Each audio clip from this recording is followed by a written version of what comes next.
and welcome to Sometimes Internet Book Club.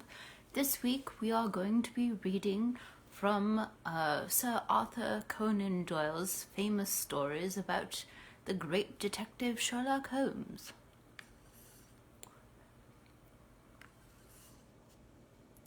Oh dear, and my pipe seems to have gone out, or be on the edges of dying. But that's alright, it's hard to read and smoke a pipe at the same time, I dare say, and I actually don't really smoke a pipe. And just like to pretend.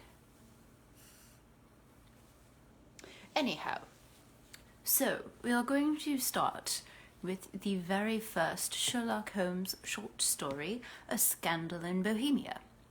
Now, this is not actually the very first Sherlock Holmes story because, first of all, there was a study in Scarlet, which is the first full-length Holmes novel, and then we have, I believe, The Sign of Four.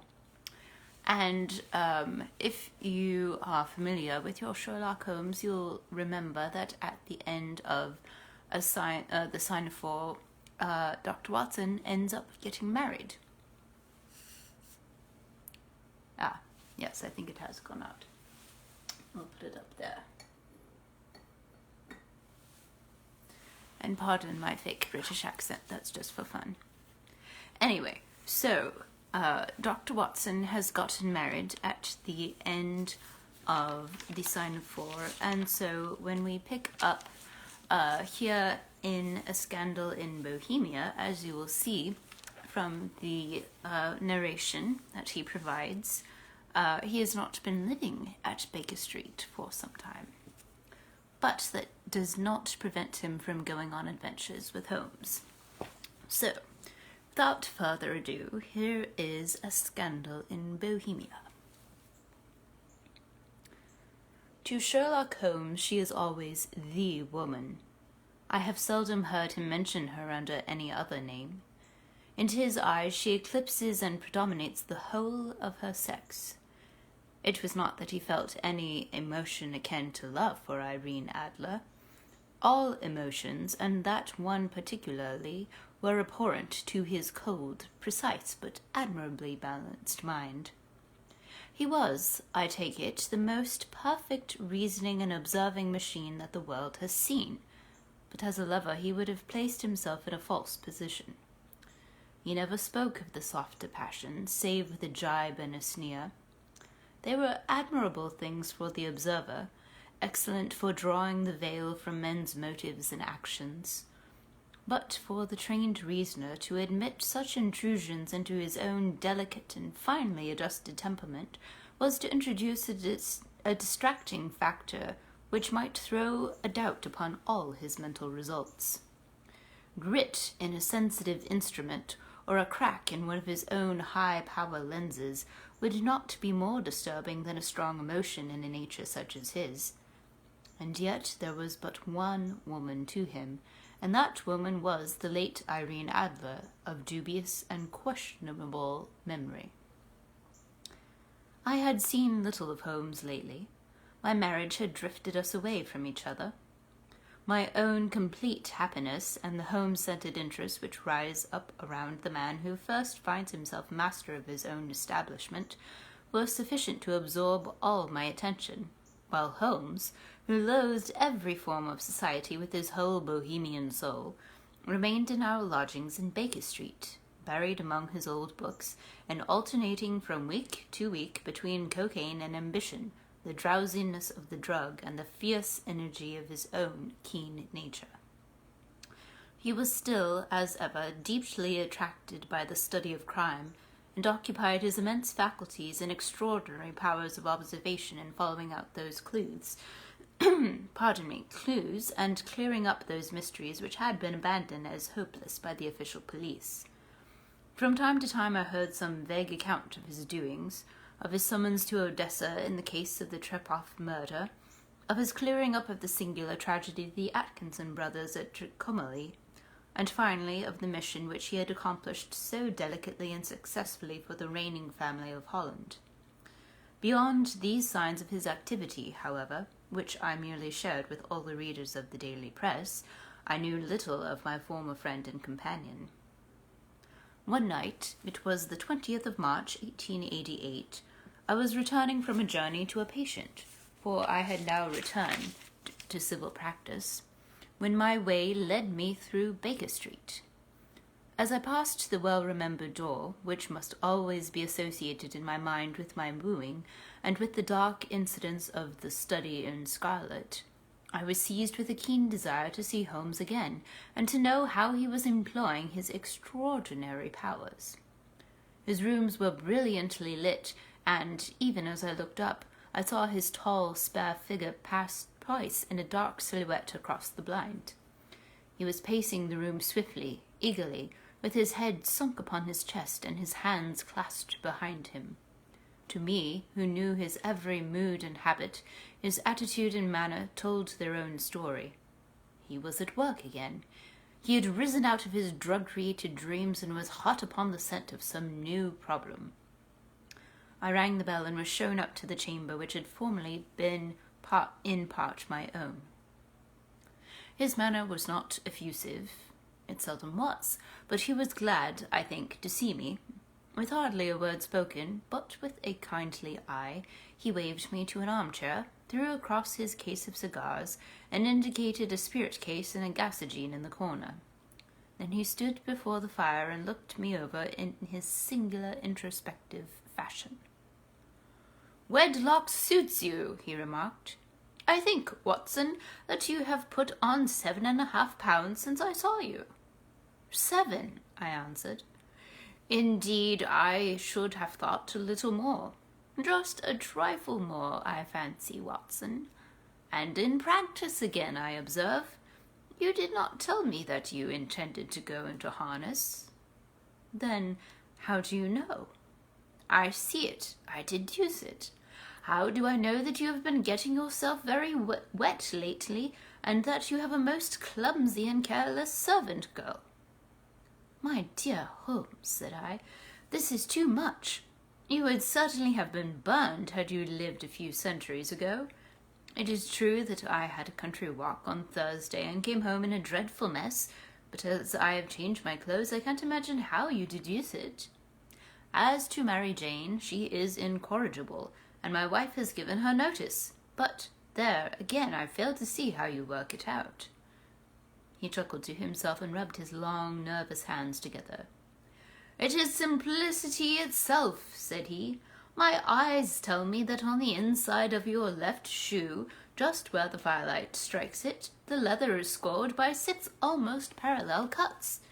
Obviously, they have been caused by someone who has very carelessly scraped round the edges of the sole in order to remove crust and mud from it. Hence, you see, my double deduction that you have been out in vile weather, and that you had a particularly malignant boot-splitting specimen of the London slavey. As to your practice, if a gentleman walks into my room smelling of iodoform, with a black mark of nitrate of silver upon his right forefinger, and a bulge on the right side of his top hat to show where he has secreted his stethoscope, I must be dull indeed if I do not pronounce him to be an active member of the medical profession." I could not help laughing at the ease with which he explained his process of deduction. "When I hear you give your reasons," I remarked, "the thing always appears to me to be so ridiculously simple that I could easily do it myself, though at each successive instance of your reasoning I am baffled until you explain your process. And yet I believe that my eyes are as good as yours." "Quite so," he answered, lighting a cigarette and throwing himself down into an armchair. "You see, but you do not observe. The distinction is clear. For example, you have frequently seen the steps which lead up from the hall to this room?" "Frequently." "How often?" "Well, some hundreds of times." "Then how many are there?" "How many? I don't know." "Quite so. You have not observed, and yet you have seen." "That is just my point. Now, I know that there are 17 steps because I have both seen and observed." "By the way, Since you are interested in these little problems, and since you are good enough to chronicle one or two of my trifling experiences, you may be interested in this." He threw over a sheet of thick, pink-tinted notepaper which had been lying open upon the table. "It came by the last post," said he. "Read it aloud." The note was undated and without either signature or address. "There will call upon you tonight at 7:45, it said, "a gentleman who desires to consult you upon a matter of the very deepest moment. Your recent services to one of the royal houses of Europe have shown that you are one who may safely be trusted with matters which are of an importance which can hardly be exaggerated. This account of you we have from all quarters received. Be in your chamber, then, at that hour, and do not take it amiss if your visitor wear a mask." "This is indeed a mystery," I remarked. "What do you imagine that it means?" "I have no data yet. It is a capital mistake to theorize before one has data. Insensibly, one begins to twist facts to suit theories instead of theories to suit facts. But the note itself, what do you deduce from it?" I carefully examined the writing and the paper upon which it was written. "The man who wrote it was presumably well-to-do," I remarked, endeavoring to imitate my companion's processes. "Such paper could not be bought under half a crown a packet. It is peculiarly strong and stiff." "Peculiar, that is the very word," said Holmes. "It is not an English paper at all. Hold it up to the light." I did so and saw a large E with a small g, a P, and a large G with a small t woven into the texture of the paper. "What do you make of that?" asked Holmes. "The name of the maker, no doubt, or his monogram, rather." "Not at all. The G with the small t stands for Gesellschaft, which is the German for company. It is a customary contraction like our Co. P, of course, stands for Papier. Now for the E.G. Let us glance at our Continental Gazetteer." He took down a heavy brown volume from his shelves. "Eglau, Eglonitz. Here we are, Egria. It is in a German-speaking country, in Bohemia, not far from Carlsbad. Remarkable as being the scene of the death of Wallenstein and for its numerous glass factories and paper mills. Ha, ha, my boy, what do you make of that?" His eyes sparkled, and he sent up a great blue triumphant cloud from his cigarette. "The paper was made in Bohemia," I said. "Precisely, and the man who wrote the note is a German. Do you note the peculiar construction of the sentence, 'This account of you we have from all quarters received'? A Frenchman or a Russian could not have written that. It is the German who is so uncourteous to his verbs. It only remains, therefore, to discover what is wanted by this German who writes upon Bohemian paper and prefers wearing a mask to showing his face. And here he comes, if I am not mistaken, to resolve all our doubts." As he spoke, there was the sharp sound of horses' hoofs and grating wheels against the curb, followed by a sharp pull at the bell. Holmes whistled. "A pair, by the sound," said he. "Yes," he continued, glancing out of the window, "a nice little brougham and a pair of beauties. 150 guineas apiece. There's money in this case, Watson, if there is nothing else." "I think I had better go, Holmes." "Not a bit, Doctor. Stay where you are. I am lost without my Boswell, and this promises to be interesting. It would be a pity to miss it." "But your client—" "Never mind him. I may want your help, and so may he. Here he comes. Sit down in that armchair, Doctor, and give us your best attention."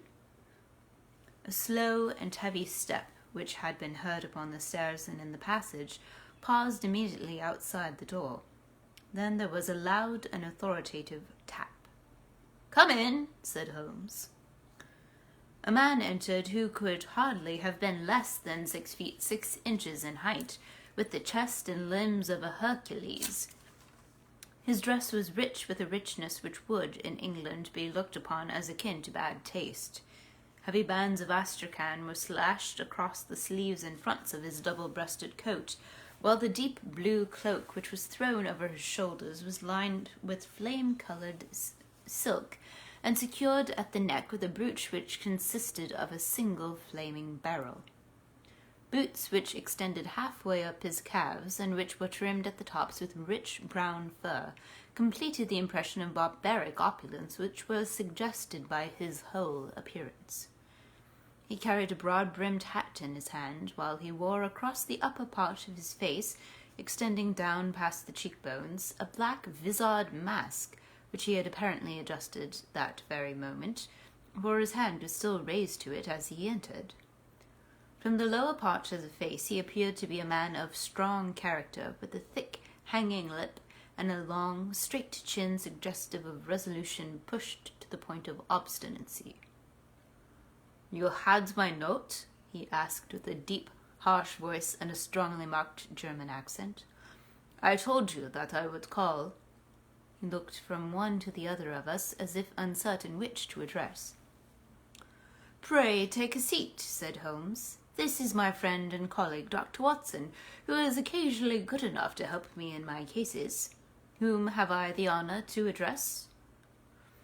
"You may address me as the Count von Kram, a Bohemian nobleman. I understand that this gentleman, your friend, is a man of honour and discretion whom I may trust with a matter of the most extreme importance. If not, I should much prefer to communicate with you alone."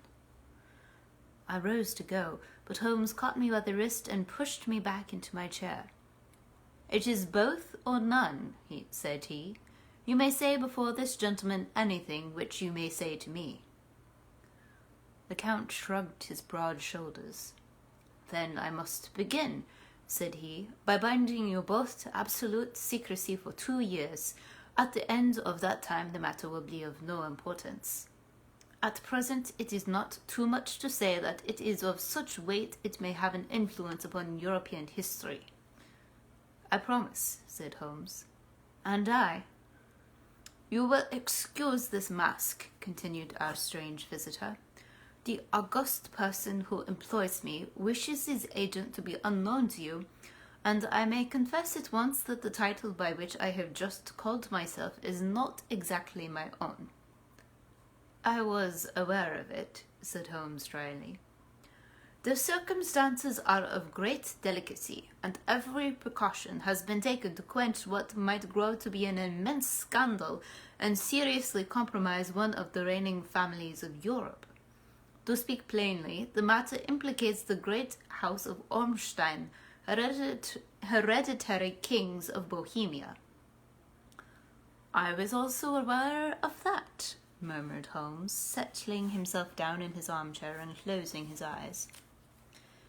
Our visitor glanced with some apparent surprise at the languid, lounging figure of the man who had no doubt been depicted to him as the most incisive reasoner and most energetic agent in Europe. Holmes slowly reopened his eyes and looked impatiently at his gigantic client. "If your Majesty would condescend to state your case," he remarked, "I should be better able to advise you." The man sprang from his chair and paced up and down the room in uncontrollable agitation. Then, with a gesture of desperation, he tore the mask from his face and hurled it upon the ground. "You are right," he cried. "I am the king. Why should I attempt to conceal it?" "Why, indeed?" murmured Holmes. "Your Majesty had not spoken before I was aware that I was addressing Wilhelm Gottsreich Sigismund von Ormstein, Grand Duke of Kassel-Feldstein, and hereditary King of Bohemia." "But you can understand," said our strange visitor, sitting down once more and passing his hand over his high white forehead, "you can understand that I am not accustomed to doing such business in my own person. Yet the matter was so delicate that I could not confide it to an agent without putting myself in his power. I have come incognito from Prague for the purpose of consulting you." Then pray consult, said Holmes, shutting his eyes once more. The facts are briefly these. Some 5 years ago, during a lengthy visit to Warsaw, I made the acquaintance of the well-known adventuress Irene Adler. The name is no doubt familiar to you. Kindly look her up in my index, Doctor, murmured Holmes without opening his eyes. For many years he had adopted a system of docketing all paragraphs concerning men and things, so that it was difficult to name a subject or a person on which he could not at once furnish information. In this case I found her biography sandwiched in between that of a Hebrew rabbi and that of a staff commander who had written a monograph upon the deep-sea fishes. Let me see, said Holmes. Born in New Jersey in the year 1858. Contralto. A scholar. Prima donna Imperial Opera of Warsaw. Yes. Retired from operatic stage. Living in London. Quite so. Your Majesty, as I understand, became entangled with this young person, wrote her some compromising letters, and is now desirous of getting those letters back. Precisely so. But how? Was there a secret marriage? None. No legal papers or certificates? None. Then I fail to follow, Your Majesty.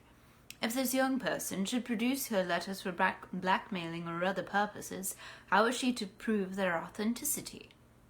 There is the writing. Pooh, forgery. My private notepaper. Stolen. My own seal. Imitated. My photograph.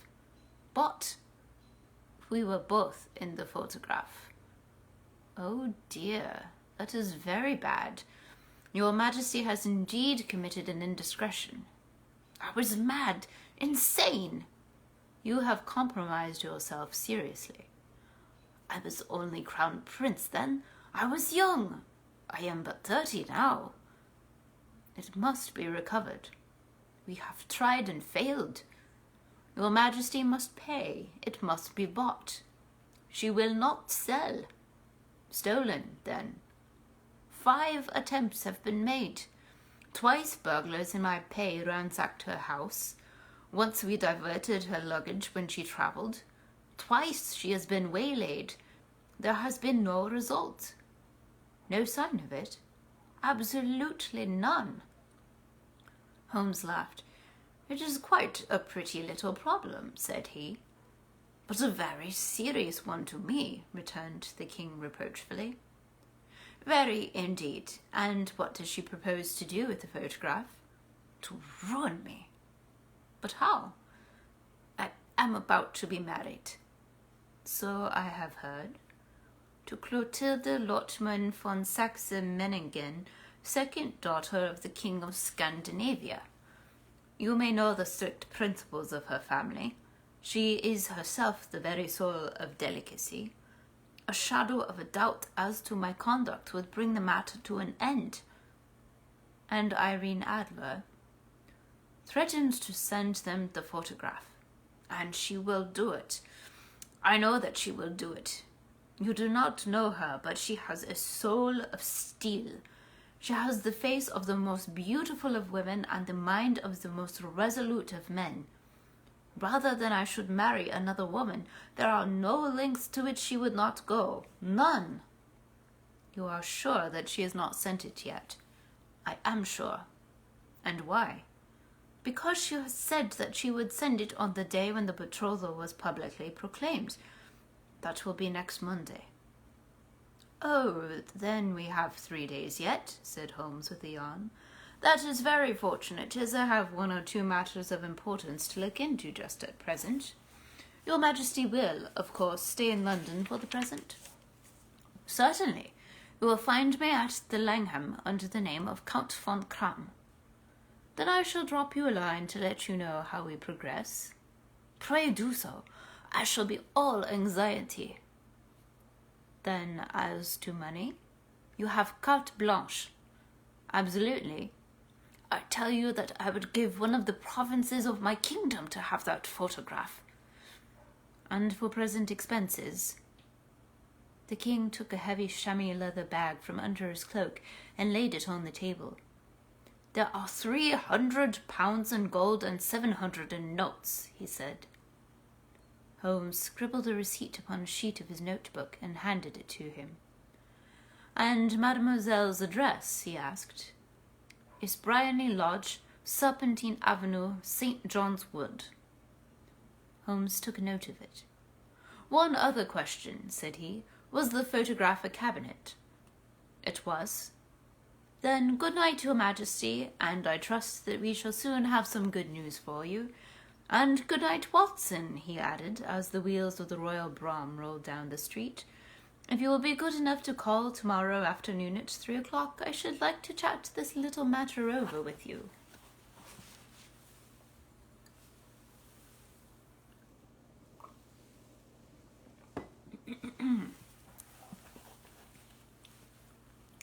At 3 o'clock precisely I was in Baker Street, but Holmes had not yet returned. The landlady informed me that he had left the house shortly after 8 o'clock in the morning.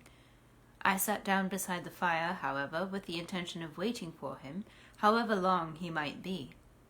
I was already deeply interested in his inquiry, for, though it was surrounded by none of the grim and strange features which were associated with the two crimes which I have already recorded, still the nature of the case and the exalted station of his client gave it a character of its own.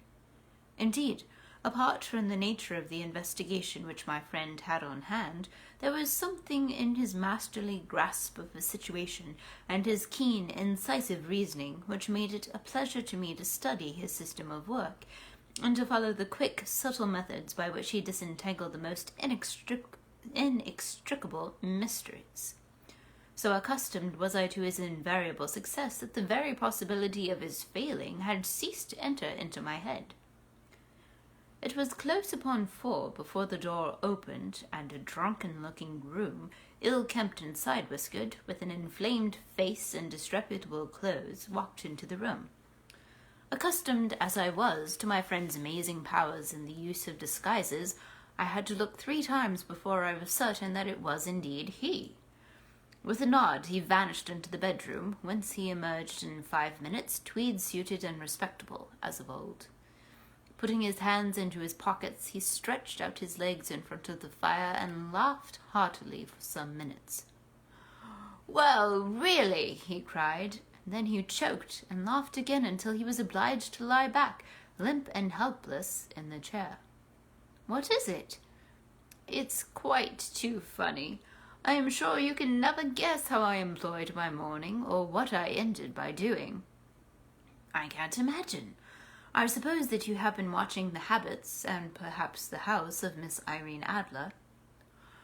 "Quite so, but the sequel was rather unusual. I will tell you, however.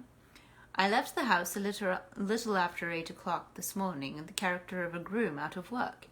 There is a wonderful sympathy in Freemasonry among horsey men. Be one of them, and you will know all that there is to know. I soon found Briony Lodge. It is a bijou villa with a garden at the back, but built out in the front right up to the road, with 2 stories, tub lock to the door, large sitting room on the right side, well furnished, with long windows almost to the floor, and those preposterous English window fasteners which a child could open. Behind there was nothing remarkable, save that the passage window could be reached from the top of the coach-house. I walked round it and examined it closely from every point of view, but without noting anything of interest. I then lounged down the street and found, as I expected, that there was a mews in a lane which runs down by one wall of the garden. I lent the ostlers a hand in rubbing down their horses, and received in exchange 2d, a glass of half and half, 2 fills of shag tobacco, and as much information as I could desire about Miss Adler, to say nothing of 6 other people in the neighborhood in whom I was not in the least interested, but whose biographies I was compelled to listen to. "And what of Irene Adler?" I asked. "Oh, she has turned all the men's heads down in that part. She is the daintiest thing under a bonnet on this planet. So say the Serpentine Mews to a man.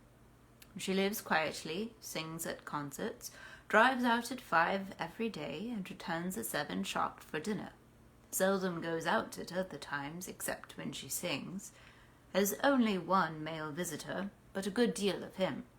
He is dark, handsome, and dashing, never calls less than once a day, and often twice. He is a Mr. Godfrey Norton of the Inner Temple. See the advantages of a cabman as a confidant. They had driven him home a dozen times from Serpentine Mews, and knew all about him. When I had listened to all they had to tell, I began to walk up and down near Briony Lodge once more, and to think over my plan of campaign. This Godfrey Norton was evidently an important factor in the matter. He was a lawyer. That sounded ominous. What was the relation between them, and what the object of his repeated visits? Was she his client, his friend, or his mistress? If the former, she had probably transferred the photograph to his keeping. If the latter, it was less likely.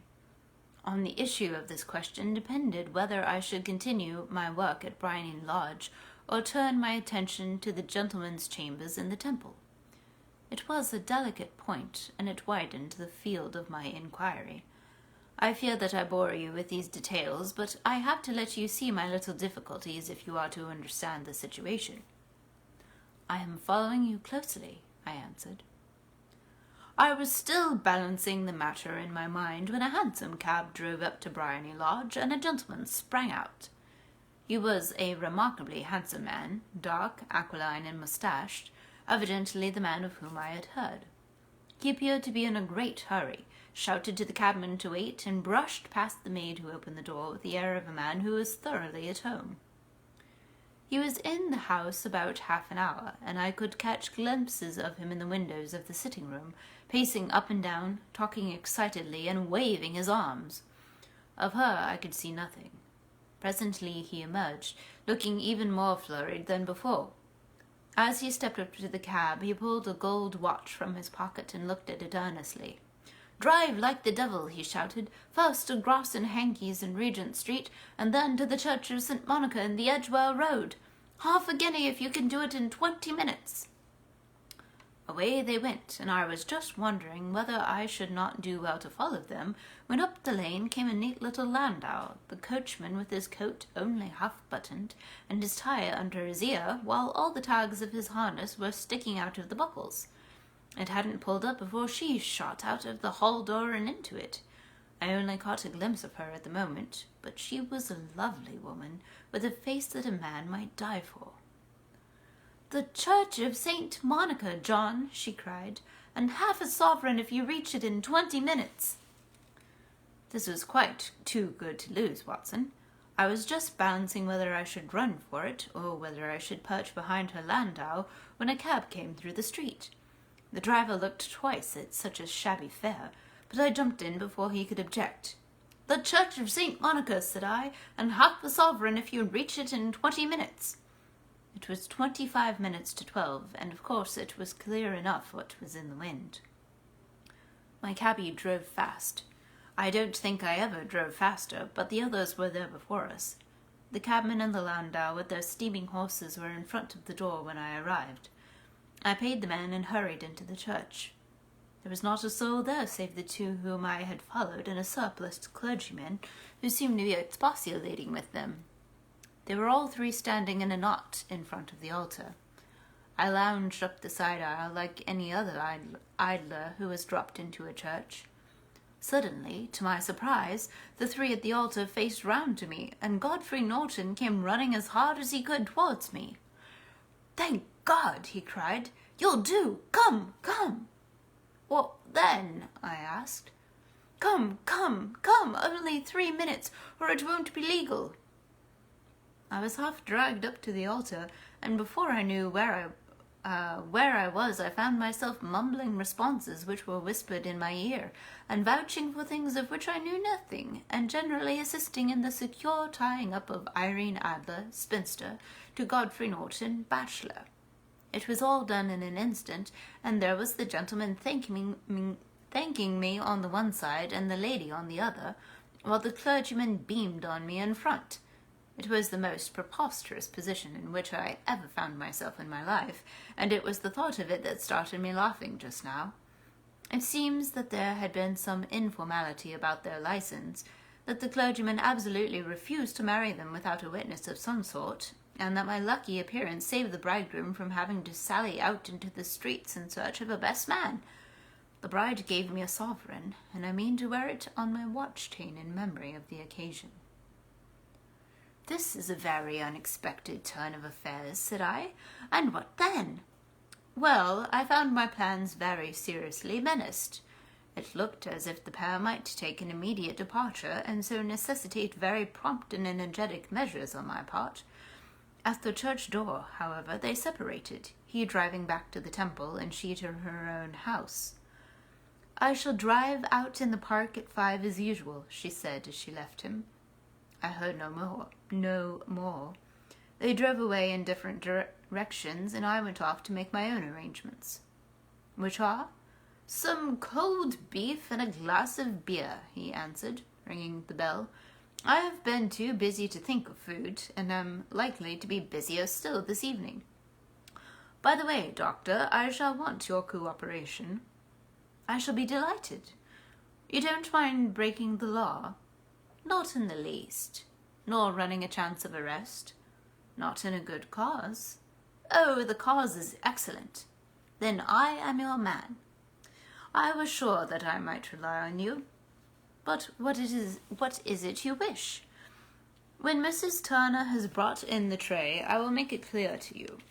Now," he said as he turned hungrily on the simple fare that our landlady had provided, "I must discuss it while I eat, for I have not much time. It is nearly 5 now. In 2 hours we must be on the scene of action. Miss Irene, or Madam, rather, returns from her drive at 7. We must be at Briony Lodge to meet her."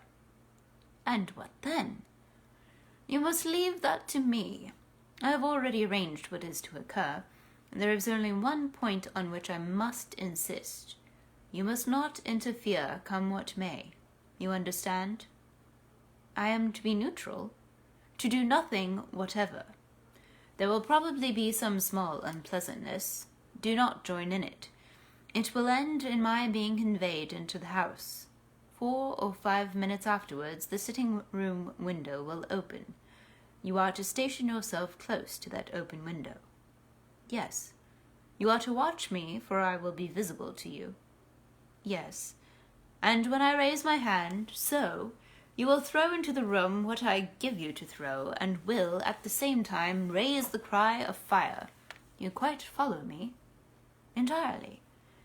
"It is nothing very formidable," he said, taking a long cigar-shaped roll from his pocket. "It is an ordinary plumber's smoke rocket, fitted with a cap at either end to make it self-lighting. Your task is confined to that. When you raise your cry of fire, it will be taken up by quite a number of people. You may then walk to the end of the street, and I will rejoin you in 10 minutes. I hope that I have made myself clear." "I am to remain neutral, to get near the window, to watch you, and at the signal to throw in this object, then to raise the cry of fire, and to wait you at the corner of the street." "Precisely. Then you may entirely rely on me." "That is excellent. I think, perhaps, it is almost time that I prepare for the new role I have to play." He disappeared into his bedroom and returned in a few minutes in the character of an amiable and simple-minded nonconformist clergyman. His broad black hat, his baggy trousers, his white tie, his sympathetic smile, and general look of peering and benevolent curiosity were such as Mr. John Hare alone could have equalled. It was not merely that Holmes changed his costume. His expression, his manner, his very soul seemed to vary with every fresh part that he assumed. The stage lost a fine actor, even as science lost an acute reasoner, when he became a specialist in crime. It was 6:15 when we left Baker Street, and it still wanted 10 minutes to the hour when we found ourselves in Serpentine Avenue. It was already dusk, and the lamps were just being lighted as we paced up and down in front of Briony Lodge, waiting for the coming of its occupant. The house was just such as I had pictured it from Sherlock Holmes's succinct description, but the locality appeared to be less private than I expected. On the contrary, for a small street in a quiet neighborhood, it was remarkably animated.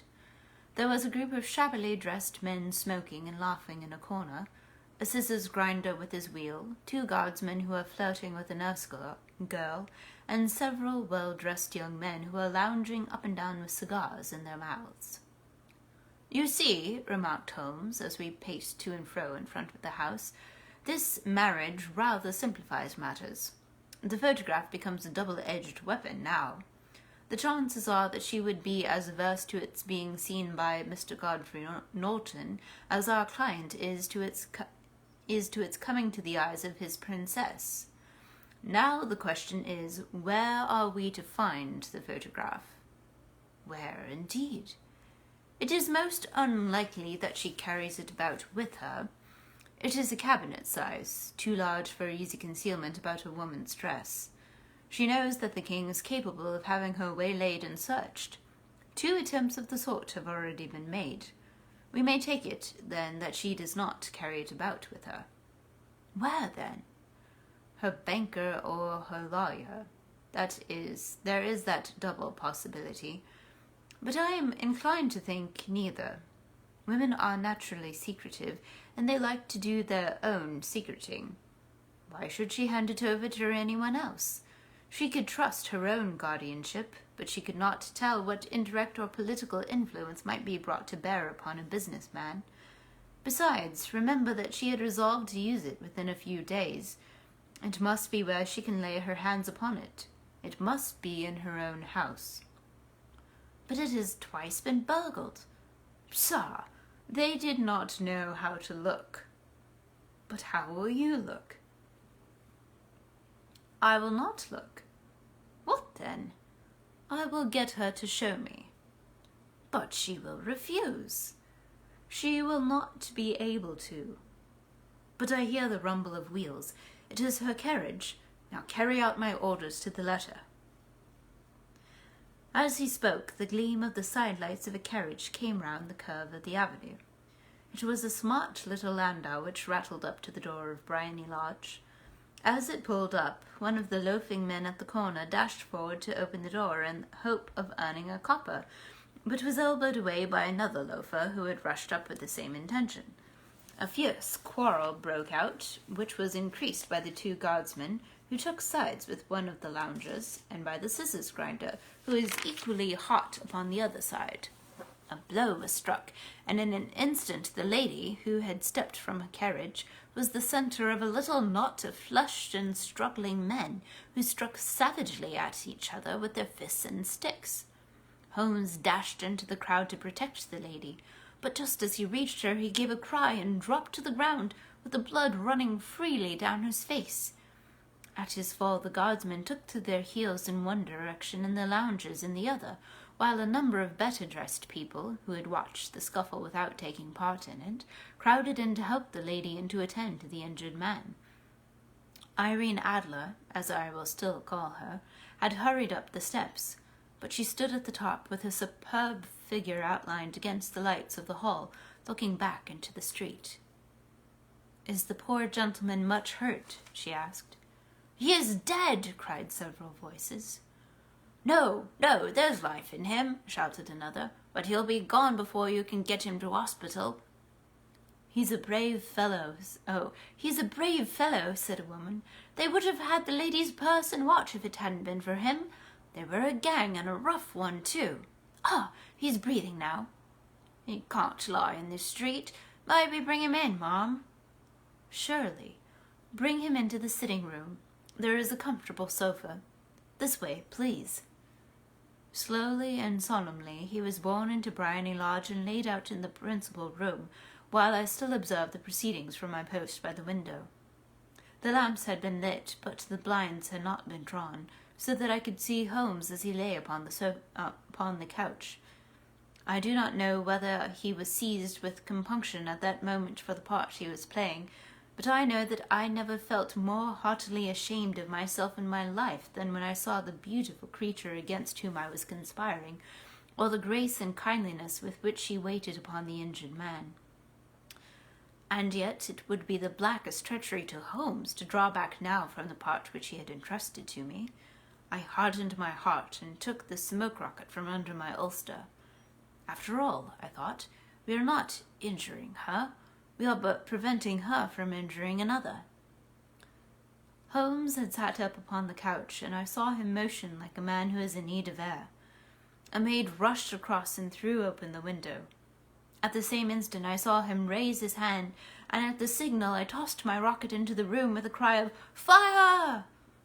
The word was no sooner out of my mouth than the whole crowd of spectators, well dressed and ill, gentlemen, ostlers, and servant-maids, joined in a general shriek of "Fire!" Thick clouds of smoke curled through the room and out at the open window. I caught a glimpse of rushing figures, and a moment later the voice of Holmes from within assuring them that it was a false alarm. Slipping through the shouting crowd, I made my way to the corner of the street, and in 10 minutes was rejoiced to find my friend's arm in mine, and to get away from the scene of uproar. He walked swiftly and in silence for some few minutes until we had turned down one of the quiet streets which lead towards the Edgware Road. "You did it very nicely, Doctor," he remarked. "Nothing could have been better. It is all right." "You have the photograph?" "I know where it is." "And how did you find out?" "She showed me, as I told you she would." "I am still in the dark." "I do not wish to make a mystery," said he, laughing. "The matter was perfectly simple. You, of course, saw that everyone in the street was an accomplice. They were all engaged for the evening." "I guessed as much." "Then, when the row broke out, I had a little moist red paint in the palm of my hand.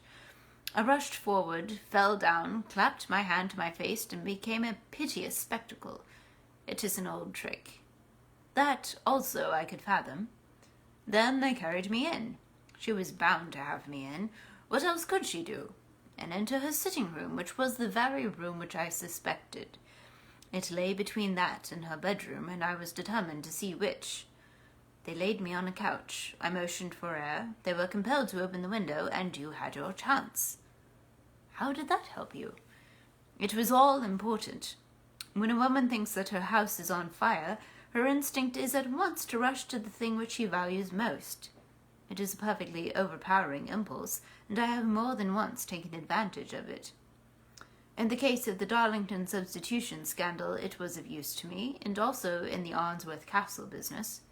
A married woman grabs at her baby, an unmarried one reaches for her jewel box. Now, it was clear to me that Our Lady of today had nothing in the house more precious to her than what we are in quest of. She would rush to secure it. The alarm of fire was admirably done. The smoke and shouting were enough to shake nerves of steel. She responded beautifully. The photograph is in a recess behind a sliding panel just above the right bell pull. She was there in an instant, and I caught a glimpse of it as she half drew it out. When I cried out that it was a false alarm, she replaced it, glanced at the rocket, rushed from the room, and I have not seen her since. I rose, and, making my excuses, escaped from the house. I hesitated whether to attempt to secure the photograph at once, but the coachman had come in, and, as he was watching me narrowly, it seemed safer to wait. A little over-precipitance may ruin all. "And now?" I asked. "Our quest is practically finished. I shall call with the king tomorrow, and with you, if you care to come with us. We will be shown into the sitting-room to wait for the lady, but it is probable that when she comes, she may find neither us nor the photograph. It might be a satisfaction to His Majesty to regain it with his own hands." "And when will you call?" "At 8 in the morning. She will not be up, so that we shall have a clear field. Besides, we must be prompt, for this marriage may mean a complete change in her life and habits. I must wire to the king without delay." We had reached Baker Street and had stopped at the door. He was searching his pockets for the key when someone passing said, "Good night, Mr. Sherlock Holmes." There were several people on the pavement at the time, but the greeting appeared to come from a slim youth in an ulster who had hurried by. "I've heard that voice before," said Holmes, staring down the dimly lit street. "Now, I wonder who the deuce that could have been." I slept at Baker Street that night, and we were engaged upon our toast and coffee in the morning when the King of Bohemia rushed into the room. "You have really got it!" he cried, grasping Sherlock Holmes by either shoulder and looking eagerly into his face. "Not yet." "But you have hopes?" "I have hopes." "Then come, I am all impatience to be gone." "We must have a cab." "No, my brougham is waiting." "Then that will simplify matters." We descended and started off once more for Briony Lodge. "Irene Adler is married," remarked Holmes. "Married? When?" "Yesterday." "But to whom?" "To an English lawyer named Norton." "But she could not love him." "I am in hopes that she does." "And why in hopes?" "Because it would spare your Majesty all fear of future annoyance. If the lady loves her husband, she does not love your Majesty. If she does not love your Majesty, there is no reason why she should interfere with your Majesty's plan." "It is true, and yet, well, I wish she had been of my own station. What a queen she would have made." He relapsed into a moody silence, which was not broken until we drew up in Serpentine Avenue. The door of Briony Lodge was open, and an elderly woman stood upon the steps. She watched us with a sardonic eye as we stepped from the brougham. "Mr. Sherlock Holmes, I believe," said she. "I am Mr. Holmes," answered my companion, looking at her with a questioning and rather startled gaze. "Indeed! My mistress told me that you were likely to call. She left this morning with her husband by the 5:15 train from Charing Cross for the Continent." "What?" Sherlock Holmes staggered back, white with chagrin and surprise. "Do you mean that she has left England?" "Never to return." "And the papers?" asked the king hoarsely. "All is lost." "We shall see." He pushed past the servant and rushed into the drawing-room, followed by the king and myself. The furniture was scattered about in every direction, with dismantled shelves and open drawers, as if the lady had hurriedly ransacked them before her flight. Holmes rushed at the bell-pull, tore back a small sliding shutter, and, plunging in his hand, pulled out a photograph and a letter. The photograph was of Irene Adler herself in evening dress. The letter was superscribed to Sherlock Holmes, Esquire, to be left till called for. My friend tore it open, and we all three read it together. It was dated at midnight of the preceding night, and ran in this way. "My dear Mr. Sherlock Holmes, you really did it very well. You took me in completely. Until after the alarm of fire, I had not a suspicion. But then, when I found out how I had betrayed myself, I began to think. I had been warned against you months ago. I had been told that if the king employed an agent, it would certainly be you, and your address had been given me. Yet, with all this, you made me reveal what you wanted to know. Even after I became suspicious, I found it hard to think evil of such a dear, kind old clergyman. But, you know, I have been trained as an actress myself. Male costume is nothing new to me. I often take advantage of the freedom which it gives. I sent John, the coachman, to watch you, ran upstairs, got into my walking clothes, as I call them, and came down just as you departed. Well, I followed you to your door, and so made sure that I was really an object of interest to the celebrated Mr. Sherlock Holmes. Then I, rather imprudently, wished you good night, and started for the Temple to see my husband. We both thought the best resource was flight when pursued by so formidable an antagonist, so you will find the nest empty when you call tomorrow. As to the photograph, Your client may rest in peace. I love and am loved by a better man than he. The king may do what he will without hindrance from one whom he has cruelly wronged. I keep it only to safeguard myself, and to preserve a weapon which will always secure me from any steps which he might take in the future. I leave a photograph which he might care to possess, and I remain, dear Mr. Sherlock Holmes, very truly yours, Irene Norton, née Adler. What a woman! Oh, what a woman! Cried the King of Bohemia, when we had all three read this epistle. Did I not tell you how quick and resolute she was? Would she have not made an admirable queen? Is it not a pity that she was not on my level? From what I have seen of the lady, she seems indeed to be on a very different level to your Majesty, said Holmes coldly. I am sorry that I have not been able to bring your Majesty's business to a more successful conclusion. On the contrary, my dear sir, cried the king, nothing could have been more successful. I know that her word is inviolate. The photograph is now as safe as if it were in the fire. I am glad to hear your Majesty say so. I am immensely indebted to you. Pray tell me in what way I can reward you.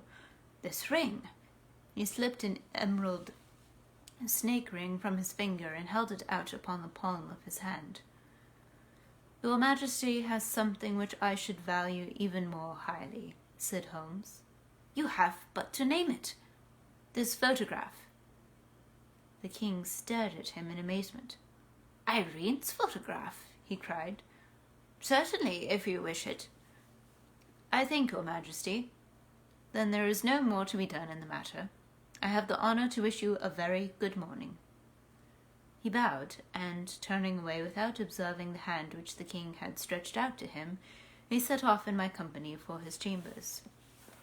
And that was how a great scandal threatened to affect the kingdom of Bohemia, and how the best plans of Mr. Sherlock Holmes were beaten by a woman's wit.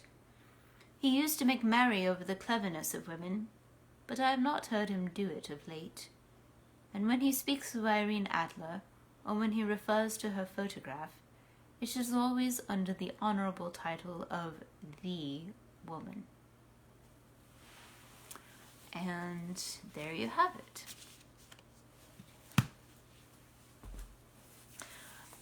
I had forgotten until I was rereading the story in the past couple of days that Irene Adler was from New Jersey.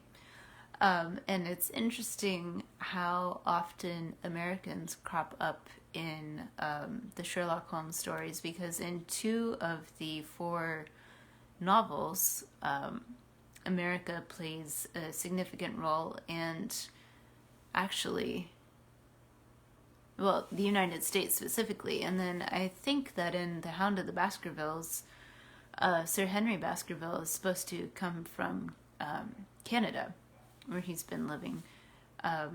So I don't know enough about Sir Arthur Conan Doyle to know whether he was particularly interested in America, or whether America at the time was just a font of useful villains and miscreants and adventuresses. But I did think that was rather an interesting point. It's also interesting to hear how Irene Adler's name is pronounced in the various versions of this story, because it's spelt Irene, I-R-E-N-E, just like we would commonly pronounce it here and now, like Irene Dunne, the movie actress, but in the TV show Sherlock with Benedict Cumberbatch and Martin Freeman, they pronounce it Irene. In the Jeremy Brett versions of Sherlock Holmes, they pronounce it Irena, as if she is Eastern European or something.